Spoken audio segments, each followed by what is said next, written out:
Sobrang napakadaming ang humanga sa aktres na si Maymay Entrata. Ito'y matapos ngang ibahagi kamakailan lamang ni Maymay sa kanyang Instagram ang pagtatapos ng kanyang pinsan. Yes! At alam niyo po ba kung sino nagpaaral? Sa pinsan ni Maymay, walang iba kundi si Maymay lang naman. So maraming mga netizen ang sobrang na-touch dahil parang napakadalang kasi ng ganun, no? Siguro tutulungan mo yung iyong pamangkin sa kapatid mo or kapatid mo, pero yung pinsang buo ay napakadalang talaga na ikaw mismo ang magpapaaral simulat sa poll. Or kaya naman, maiintindihan mo pa na yung kapatid mo mayroong anak, so yun nga, pamangkin mo or pinsang buo mo talagang nakakatuwa nga daw itong si Maymay. Siguro dahil talagang lumaki sila, nakita niya, naalagaan niya ang pinsan na ito, kaya ganun ang pagmamahal niya. Anyway, makikita nyo nga po sa photo yung graduation pic at nandoon si Maymay para suportahan ang pinsan. At sa kanyang caption, narito ang kwento ni Maymay. 9 years ago, I asked my 3 cousins, anak na to help me to break the cycle na walang nakagraduate ng university sa pamilya namin. Thank you, Bri. Hindi mo sinayang lahat ng pagsisikap ko sa trabaho para mapag-aral ko kayo. Lagi mong tinatanong kung ano ang gusto kong sukli sa sakripisyong pagpili kong buhayin kayong magkakapatid. Ang masasabi ko lang, Bri, ay wala kang obligasyon na suklian ang pagtulong ko sa inyo dahil mahal kita ng walang kapalit.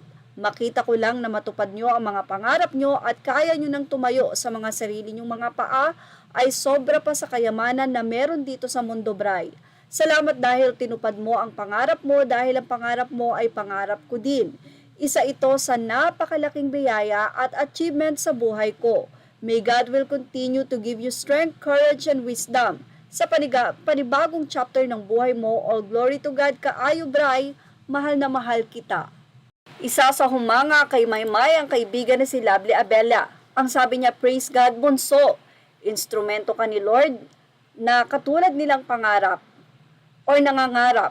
God bless you more and more. Hindi pera ang makapagpapasaya sa atin, kundi kung ano ang purpose natin sa mundo magawa natin. Good job, Bri, at good job, bunso. Narito man ang naging say ng isang fans. Kaya fan ako ni Maymay since 2016 PBB days niya. Kasi alam kong mabait na bata at tao ito at hindi talaga siya nagbago kahit ang dami na niyang narating at na-achieve sa buhay. Congratulations sa inyo ng pinsan mo, Maymay. Your family is very blessed to you. Hindi naman maiwasan ng mga netizen na ikumpara si Maymay Entrata kay Melay Cantiveros dahil kamakailan lamang ay nagsabi si Melay Cantiveros ng kanyang saloobin na ayon nga sa kanya, pagdating sa tuition ay hindi siya tumutulong especially sa kanyang mga kamag-anak. Ayon nga sa kanya ay kahit sa kanyang kapatid o kanyang pamangkin dahil hindi niya daw ito obligasyon. Yan daw ang tinuro ng kanyang mga magulang na suportahan mo ang iyong sarili. Kumbaga parang lumaki sila ng kanya-kanya, which is hindi siya usually family Filipino culture. Kumbaga, actually hindi naman culture. Kumbaga sa family ng mga Pilipino ay talagang nagtutulungan. Pero ayon naman kay Melay, pagdating naman sa birthday or gatherings or halimbawa pupunta sa mga okasyon, meron silang outing, yan. Gumagasto siya at talagang isinasama niya. Yun nga lang, say ng ilang mga netizen, dapat kung tutulungan mo sila, yung tulong na habang buhay ay pwede nilang, kumbaga, ay mapakinabangan. Hindi yung pansandali lamang. So marami nga ang natutuwa kay Maymay at medyo marami naman ang talagang naikumpara nila ito kay Melay dahil hindi nila ina-expect na ganito pala ang ugali ni Melay. Ayon nga sa kanila, mas tumulong ka lalo na nga kung sobra-sobra. May mga taong tumutulong na hindi pa nga ganong sobra-sobra, kailangan pa nila pero inaabot na nila. How much more kung sobra-sobra ang meron ka? Although may mga nagtatanggol kay Melay dahil may pamilya na nga ito at may mga anak at dapat din naman na isecure niya ang future ng kanyang mga anak. So yun na lang naman siguro ang ibig sabihin ni Melay. Kaya naman narito at ibahagi natin sa inyo ang naging say ng mga netizen. Say ng isang netizen kay Maymay, ang bait niya hindi tulad ni Melay. Ang isa naman ay sinabing, don't ever compare people. While the other netizen said, congrats Maymay, lalo kang pagpapalain ng Diyos sa ginawa mong pagtulong. Ang isa naman ay sinabing, God bless Maymay ng Kristiyano, marunong tumulong. May ibang artista hindi ganyan ang mindset, hahaha si M, hahaha.